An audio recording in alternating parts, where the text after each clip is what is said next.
Добро вечер. Вондерна политичка анализа. Втор обид. Првиот обид беше неуспешен поради невремето во Скопје. И кога ви говорев дека ќе се случи колапс или дека сите влади, претходната на Димитар Ковачевски, претходната на Зоран Заев, ова или некоја следна на Христијан Мицкоски, ќе колабират од некој колапс ненајавено, како невреме. Доаѓа и има некакви метеоролошки најави, меѓутоа вие не го гледате, не ги слушате, не ги примате нели информациите. Власта излегува и вели тоа нема да се случи, најдобри сме, не љубоморат, не сакате така натаму и одеднаш колапс. Тоа е некоја разврска која се очекувам дека ќе се случи во Република Македонија. На политички, на општествен, на финансиски, на социјален, се надевам и најмалку мислам дека тоа ќе биде на безбедносен план. Меѓутоа, ние сме кревко општество. Подготвувајќи се сега, нели, за 8 септември, 35 години, мислам дека е 35 години од референдумот и независноста на Република Македонија, навистина ние не сме авалон продукција да бидеме ангажирани за да можеме тоа, нели, да го уприличиме, да донесеме тука глумци, музички звезди, диско звезди, џоки и така натаму. Меѓутоа, ние сме современици на тој процес. И кога ќе седнете да анализирате, ако вие сте денес за ЕУ, вие сте на некој начин изопштени од општеството или од друштвото. Ако сте за НАТО, исто сте изопштени. Ако имате различно мислење, сте стигматизирани.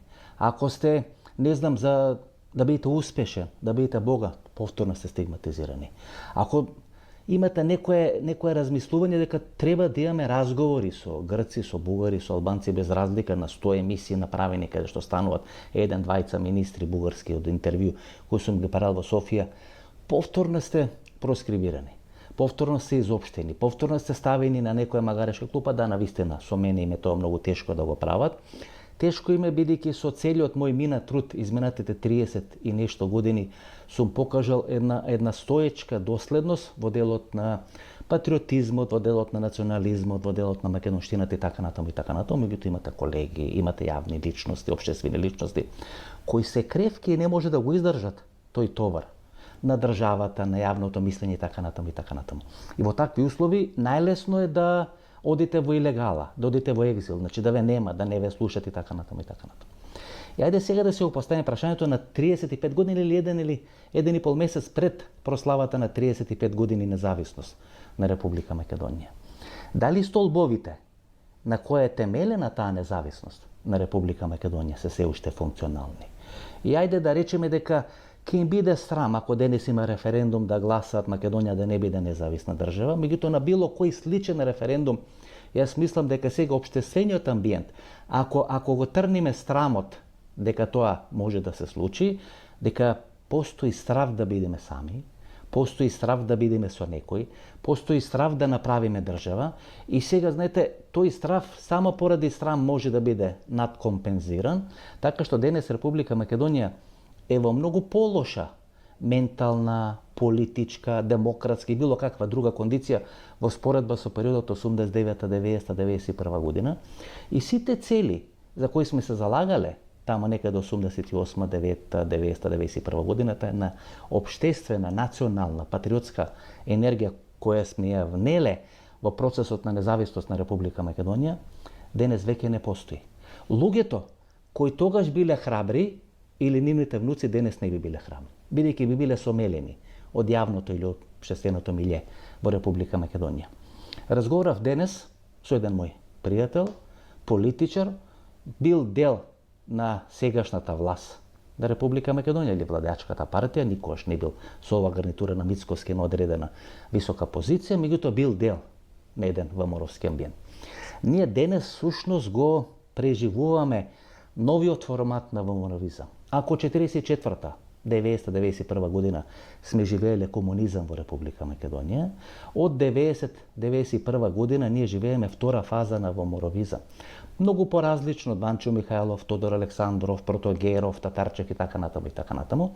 Без разлика што СДСМ и ВМРО се менувале на власт во овие 35-36 години, секогаш кога ВМРО е на власт ве плаши со губење на идентитетот, губење на националното чувство и така натаму и така натаму, и тоа не е карактеристично за Мицкоски. Сетете се Никола Груевски. Го праќаше Метју Нимец, доди на Света Гора и да разговара со представници на Грчката православна црква, дали грците ќе ја проблематизираат православноста или стожерноста на Македонската православна црква или на Охридската архиепископија. Значи, постојано кога е ВМРО или на власт се промовира во еден драматичен бранител на идентитетот кој без малку и никој не сака да ви го земи, може би го спорат бугарите до 45 или пред 45 година, меѓутоа ние сме многу покапацитетни од тоа да се плашиме од бугарите, од Румен Радев или некоја екипа околу Румен Радев, дали тие ќе кажат нешто или нема да кажат, може тоа да се користи како некаков пинг-понг во зидање или креирање на рейтингот на едната или на другата страна, од ова или другата страна на границата на ДВ Баер, меѓутоа ние сме многу покапацитетни. Држава со такви професори, држава со такви писатели, држава со такви уметници, држава со такви новинари на крајот на криштата, овие изминати 60-70 години е многу покапацитетна тоа што може да претпостави дека може да биде во преговори, разговори со Бугарија или со било кој друг субјект тука на Балканскиот полуостров. Ние сепак не сме монета за подкосурување како таа 1912-1913 година првата и втората Балканска војна. Значи ние сега го живееме втората фаза на ВМРО-визмот. Бидејќи во овие 35 години, ако ВМРО е на власт, тогаш во наводници лажно го брани идентитетот на македонскиот народ, на македонската држава, на македонската нација. Ако е ВМРО опозиција, тогаш протестира и ги плаши тие кои се на власт, дали е Киро Глигоров, дали е Бранко Цренковски, дојде еден спеј шатал, една диабола како Зоран Заев, па на еден некараден начин го смени името на државата, меѓутоа сите кои се здраворазумски, кои се совесни, кои размислуваат за националните интереси, како Глигоров или Црвенковски, секоја се плашеле од тој ВМРО-вски притисок дека ќе излезат на улица, дека нешто ќе направат ако биде нешто сменето во конституцијата, во името, во презимето, идентитетот на македонецот и така натаму и така натаму. Но за волја на вистината, ВМРО-ДПМН 2018-2019 година, кога се менуваше името на државата, освен пресконференции, ништо не направи. Мислам дека денес ВМРО-ДПМН е единствена политичка партија, или беше до неодамна единствена политичка партија, која во статутот на партијата го има името Република Северна Македонија. Мислам дека овие други политички партии тоа не го направи. ВМРО истрча, тогаш прв човек на статутарната комисија беше Панче Тошковски. Што сакам да кажам? Дека во еден временски период, тоа е некаде 91, 92, 93 година, УДБА многу лесно, или старата УДБА, дел мешавина на сојузна УДБА, дел мешавина на републичка УДБА, дел мешавина на остатоци на Костука во Република Македонија, и тоа оди тамо некаде до атентатот на Киро Глигоров 95 година, и тога се пресвичува целата таа структура. Тогаш, инвестирајќи нели во две структури, едната е СДСМ како наследници на Сојузот на комунисти и втората е ВМРО, ДПМН како наследници на историското ВМРО или првата фаза на ВМРО-визмот, кога беа стигматизирани сите кои беа за ВМРО, и кога ако сакавте нешто да направите, само го стигматизиравте дека ВМРО-вец тој беше изопштен од секакви други јавни функции и така натаму и така натаму. Сега таа УДБА свати дека е погрешно да инвестира во СДСМ, бидејќи тие може да постават прашање, тие можат нешто да кажат, тие можат нешто да побарат и така натаму. Значи не се оперативни да спроведат одредена агенда. Многу поефикасно тоа секогаш го правил ВМРО-ДПМН. Кажал Груевски, се спроведува. Кажал Мицкоски, се спроведува. Кажал некој генерален секретар, се спроведува. И одеднаш, зад сцената, зад завесата, ние тоа кога се разбудивме како јавност во Република Македонија, тоа дури не можевме ниту да се го објасниме, ниту да го примиме, ниту да го прифатиме. Зад сцената се случува еден драматичен процес на прекоманда, кога УДБА од СДСМ се трансформира во ВМРО-ДПМН. И таа, сега втора фаза на ВМРО-визам, всушност значи обид, неопходност на македонското општествено милје, на македонската држава, да расчисти со УДБА ВМРО-визмот, така би ја дефинирал таа кованица. Тоа ќе биде многу тежок, многу јалов и многу драматичен процес, бидејќи од сите нерешени прашања остана прашањето помеѓу Македонија и Бугарија. Односно, тие кои биле растени, кои биле негувани, кои биле финансирани, кои биле спонзорирани од бугарската држава, кои се внуци, правнуци на тие кои се дел на тоа историско ВМРО, а таа бугарска држава во основа е тоталитарна, конфликтна структура. И ако немат конфликти со соседите, те имат конфликти внатре помеѓу себе, на улиците на Софија и така натаму и така натаму. И одредени структури, гледате Иванчо Михалов и Тодор Александров и Протегеров, тие Татарчев, тие не криеа дека имат бугарско самочувствие. Тогаш таа драматична конфликтност тие ја вградуваат во структурите на оваа чедо, кој сега има прогласено континуитет со сите конгреси и со сите активности на ВМРО од тамо 1892-3 година. И кој имате еден таков драматичен конфликт, таков драматичен судир, вие не можете да очекувате дека во една блиска иднина, дека овие генерации македонци под еден силен притисок на удба ВМРО-визмот последните 30 на години во Република Македонија, ќе имат капацитет да расчистат во тие заплеткани, испреплеткани односи помеѓу Скопје и помеѓу Софија. И во такви услови, знаете, може би е почесто да кажеме дека овие генерации или овие сегашни генерации не се капацитетни да ги решат последните премрежја, дека не постои во моментот на политичка сцена таков болид од типот на Зоран Заев, кој би влегол во одредена транге-франге операција за промена на име, а тука да се влезе во некоја транге-франге операција за регулирање, не за влез на бугарите во уставот. Тоа е минарна операција, тоа е мала операција, тоа е ситна, тоа е дури и бенефитна операција за Република Македонија, за македонците, бидејќи во уставот ви имате на исто место македонци и бугари, и тоа е пораз на целата бугарска политика. Но протокол 1, протокол 2, преговарање за Гоце Делчев, преговарање за Линденско востање, преговарање за сите тие историски фази и личности, тоа е дел на градење на идентитетот.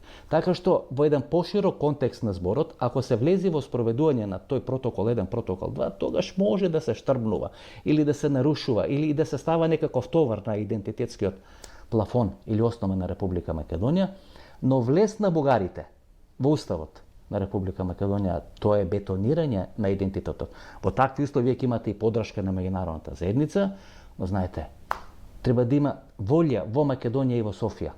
Софија не е небитна, треба да има волја во Македонија да добиете поддршка. Знаете како во вицот со зајакот и со лотарија. Чека да му падне на лото, а не му платено ливче. На крајот го прашуваат, уплати ли ливче, па за требаше. Ние сме сега во фаза да чекаме да ни падне нешто, а не сме уплатили ливче за лото. Пред да стигнем до суштината на вечерашната анализа, нели веќе 12 минути, ние некаде после 15 минута се загреваме и после кажуваме суштината на вечерашната или на секоја вондарна политичка анализа, имате драматични настани во Гостивар. Гледате, се крши ВМРО ДПМН. Првата година драматични пожари, па втората година она трагедија во Кочани, па сега случувања во Гостивар. Гледате, до пред еден месец од Гостивар го избра новиот јавен обвинител Ненад Савески на Република Македонија. Па тамо Пробиштип, Кочани, Виница го имате, не знам, Рубикон, имате овој Александар Нацев и така натаму и така натаму.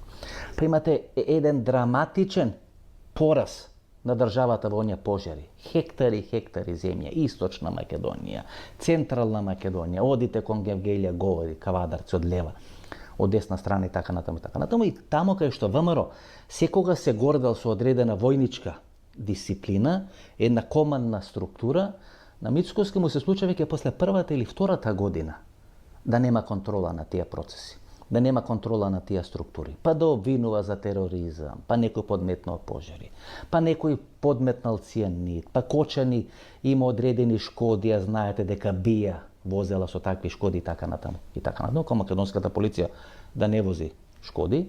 Па имате сега Гостивар, па кој е, па треба да одговара градоначалникот. Значи треба сите да одговарат. Само не треба да одговара владата на Република Македонија. Како таа влада да добива мандат да раководи само со општина Карпош, со Сотир Лукровски. Како да не добива мандат да функционира на територија на цела Република Македонија. Благој Механџиски Зегин има една кованица која мислам дека ја отсликува целата состојба во која сега се наоѓаме.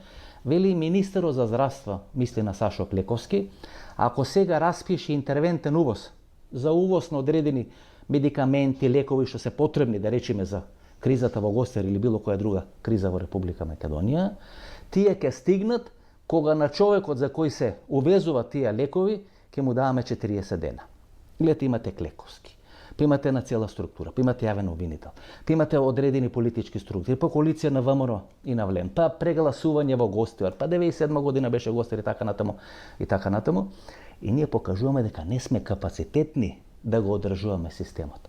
Не сме капацитетни да функционираме. Гледате, тоа е поразително чувство после 35 години независност во Република Македонија, дека ние не сме капацитетни да си ја браниме, да си ја штитиме не државата, живеачката, нормалната живеачка на луѓето тука во Република Македонија.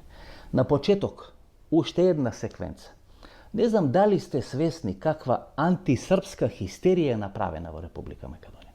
Ко тамо некаде пред 3-4 години, со оно интервју и пред тоа интервју со Александар Раковиќ, го отвори прашањето на српскиот свет, пред овој Кисинџер од Јадранска магистрала, пред Љупчо Ѓоргиевски, пред цела она пробугарска, про-Дуи, про-Мала Речица, Трабант структура во Република Македонија, го отворивме прашањето за српскиот свет.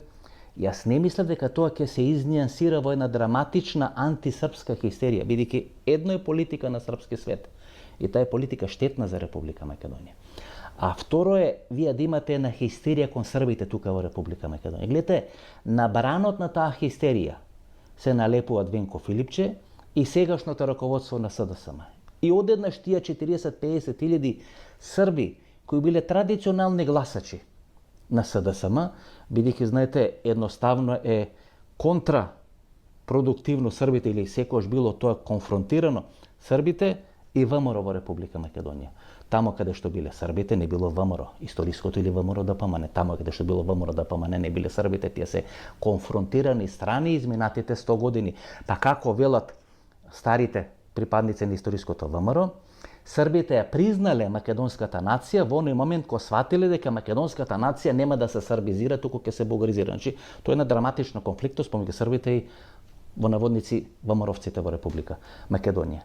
Со глупата и со погрешната политика СДСМ ги турна србите да гласат за ВМРО ДПМН.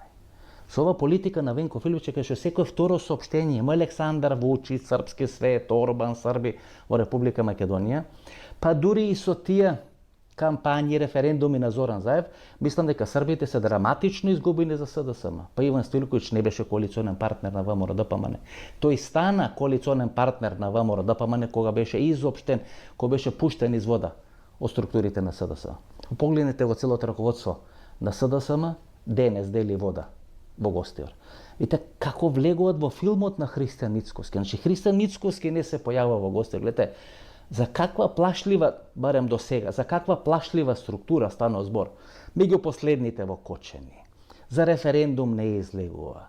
Не оди во Париз кога се разговара, нели, 14 јули прослава Франција, Макрон, па подоцна, нели, еден голем дел на тие кои присуствува тамо, замина во Киев, подпишаа одредена коалиција за Украина и така натаму, Беким Сали го прати. Исто како Никола Груевски, кој отиде во тоалет кога се признаваше Косово.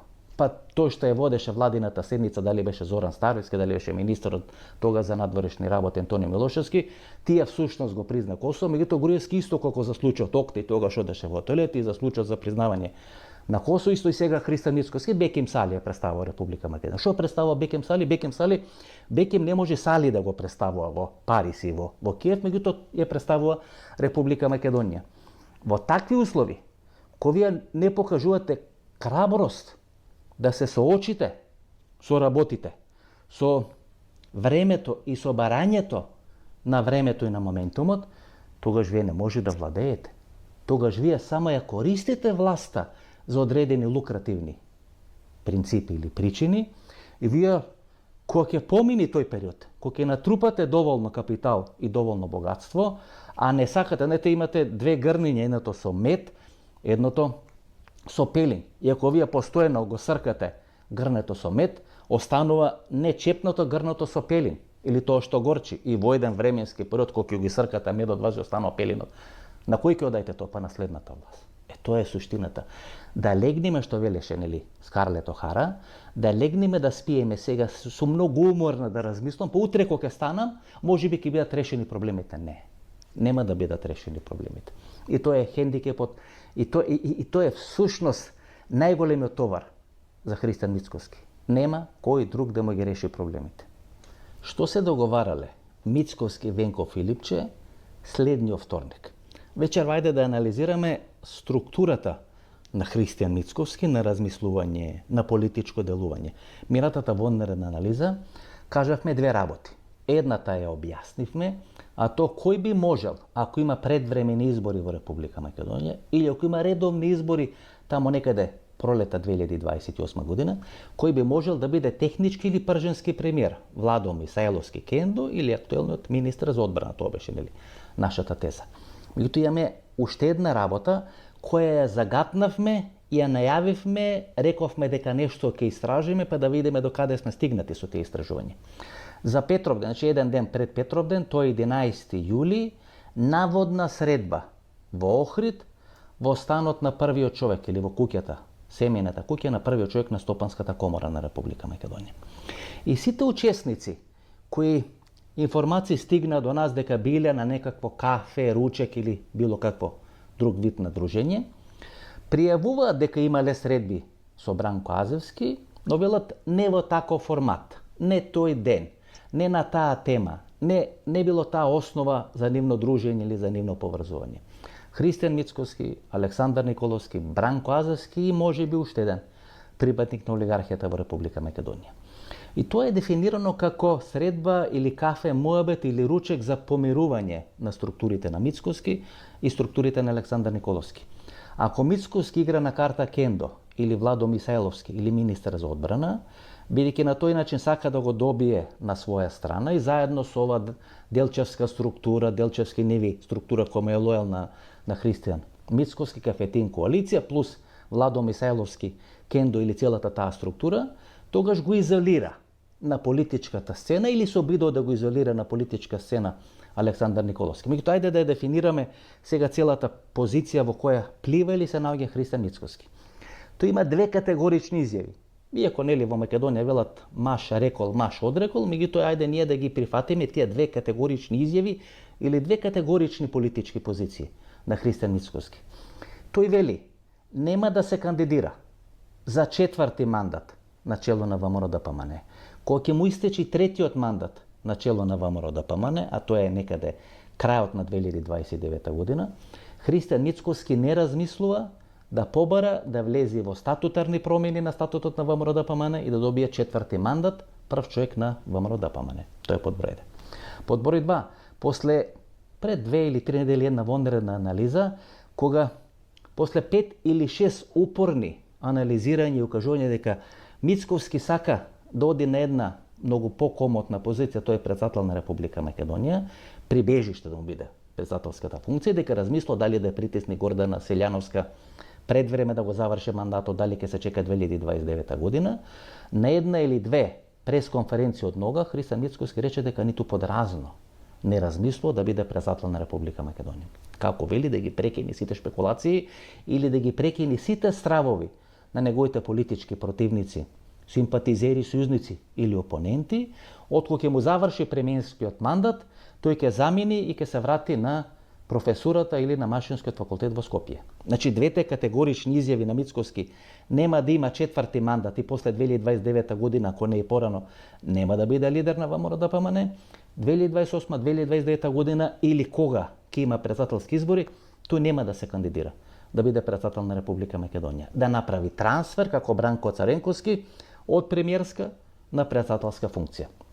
И останува премиерскиот мандат. Иако тука имаше огромно лутање, па ќе му заврши, па нема да му заврши, на последното или на едно од последните интервјуа на Сител телевизија, тој рече дека тој ќе се труди колку може подолго да му трае премиерскиот мандат. Дека неговите противници ќе направат се да му го скратат премиерскиот мандат, а Мицкоски ќе направи се тој премиерски мандат, што е претходна фаза пред да замени во политичка пензија да се врати да биде професор на Машинскиот факултет, тој ќе направи колку може подолго да му трае тој премиерски мандат. 2028, 2200, 2300, 2033, 2034, или колку може тој подолго сака да биде премиер во Република Македонија. Што ќе рече, нема да биде лидер на партија, нема да биде кандидат за председател, но може да биде шпицен премиер. Тоа значи дека на чело на ВМРО-ДПМН треба да биде некој Ковачки, Драган Ковачки, врз кој Мицкоски ќе има одредена контрола. Истото и Бранко Азевски. Сега само внимателно следите ги изјавите на Бранко Азевски. Го фали Тимчо Муцунски. Ниту еден министер во последните 35 години не направил толку добро за Македонија како што направил Тимчо Муцунски. Што тоа значи?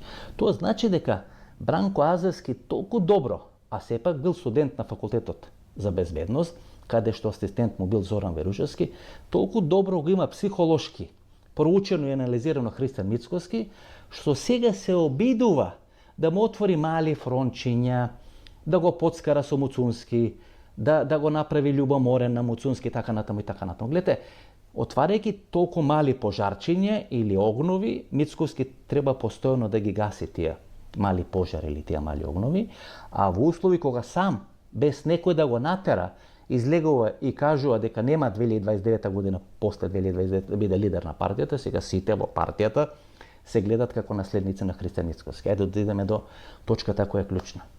Тогаш кој ќе биде кандидат за председател на државата од редовите на ВМРО ДПМН, ако не биде Гордана Селјановска и ако не биде Христијан Мицкоски? Законски ги исполнува условите. Постаро 40 години. И тоа се последните шпекулации кои ги слушам во кулуарите внатре во ВМРО ДПМН, кај што Александар Николовски вели, па ако не сака Мицкоски 2029 година, тогаш јас би ги завршил сите проекти, железница, патишта, Охрид, Кичево и така натаму, Бехтел, Енка, по ова брза пруга доле до Атина, и на баранот на тие проекти, ако Мицкоски е премиер, тогаш јас би можел да бидам председател на државата. Точно или не точно, не знаеме. Дел од овие имења, што ви ги спомнам, признава дека имале средби со Бранко Азевски. Не во таа форма во која ние кажавме еден ден пред Петровден, кај што треба да се смират Мицкоски, Николовски и нивните структури, но признава дека имале одредени средби. Сума сумарум, видите колку е интелигентен тој Александар Николовски и колку е понапред, барем 3 или 4 чекори во однос на Христијан Мицкоски, и ако Мицкоски има две категорични изјави, тој е председател и лидер на партија, ако игра на карта Владо Мисајловски, Драган Ковачки и така натаму, тогаш имате чист простор за председател на државата. И во оној момент, кога олигархијата, за да ја спаси ова влада на ВМРО, даде 400 милиони евра на два проекти, тоа е патот Кичево-Охрид, автопатот, кинескиот проект Кичево-Охрид, и овие проекти на Бехтел и Енка, ако не влезеше олигархијата со тие 400 милиони, дали е тоа реализирано, дали ќе се реализира или е во најава дека ќе се реализира, ќе беше капут оваа влада. Во такви услови тие се го бранат, прво се го бранат капиталот, па се ја бранат политичката инвестиција, и во оној момент кога ќе треба да изберат, јас не сум сигурен дека би го избрале Христијан Мицкоски.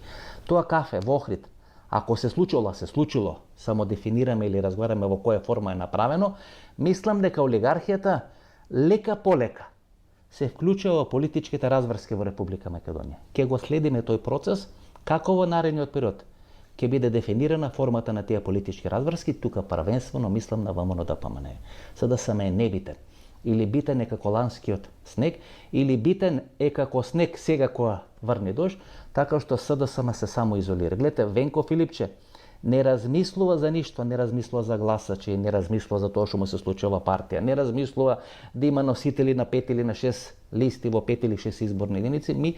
Венко Филипче размислува само како да му се додвори на Христијан Мицкоски, да биде во некоја тајна или, според негово толкување, дај Боже, јавна коалиција, 5, 6 пратеници, 10 пратеници, да го замени, знам, на Максим Недрески. Всушност, мислам дека Филипче легнува и станува со размислата како тој да биде во подобра верзија Максим Недрески во некоја влада со Христијан Мицкоски. За крај уште една минута за Сотир Лукровски, градоначалникот на општина Карпош. Гледате, од тешко болен, глодари, овие кои разговарат за тоа каде е Сотир Лукровски, како, зошто не се појавува на работа, кој ќе се појави, така натаму и така натаму. Одеднаш Сотир Лукровски здрав како дрен. Гледате, критиките во емисијата во Центар или поставувањето на прашањето во вонредни анализи веројатно се најдобар лек во Република Македонија. И поставувајќи ги такви прашања, ние го кренавме од болните и го направивме здрав како дрен Сотир Лукровски. Па минатата недела игра тенис со синот, па се појавува на македонската радио-телевизија кај ова Марија Станојковска. Гледате, кога дојде новото раководство на чело на ВМРО ДПМН, мисля дека ќе прават еден модерен, современ телевизиски сервис, кој ќе одговара на националните интереси на Република Македонија. Демократизација, земја членка на НАТО, аспирант да биде членка на Европската унија. Ја не размислов и не мисля дека сака да направа телевизија Алфа од златните времења на телевизија Алфа со Марија Станојковска 2014-2015 година, кога актуелниот генерален директор на македонската телевизија правеше или не правеше реални шоа со телевизија Алфа, па тие ги покриваше договорите со коректор, па тамо требаше да интервенират и пријатели на Панче Тошковски, па не интервенира. Но да се вратиме. Гледате, Сотир Лукровски, од кому исподпиша се што не сакаше да подпиши, оздраве преку ног, ше ги игра тенис, се слика со Марија Станојковска, политички активен, живахен, што би рекле србите, така што ништо во ова држава не помага како критики или поставени прашања во емисија во Центар. Ново дружење, недела 22 часот, имаме одлични интервју. И на крај, иако тоа секојаш на почеток го кажам, да ви се заблагодарам. Кога вие ќе гледате ова вечерашна вонредна политичка анализа, интервјуто со Јовица Страшевски ќе биде гледано повеќе од 61.000-62.000 прегледи. Со финале на светско првенство на фудбал, врз цело интервју, 2 пати, нели, 15 минути продолжение, претходно 2 полувремења по 45 минути. Фудбалот завршува некаде околу полно, кога завршува интервјуто со Јовица Страшевски, и тоа е сега од овие последни 10 интервјуа на емисијата во Центар, второ погледано, веднаш зад интервјуто со Симона Зорич Ристова. Јас ви благодарам, се поклонам пред таа ваша доверба, значи ново дружење недела во 22 часот, интервју одлично. Одлично интервју, е некој работа наслов, Пасатот на Никола Груевски, нова вонредна анализа, вторник 2 часот и 30 минути, до недела и до вторник, пријатно вечер Македонијо, кане да си.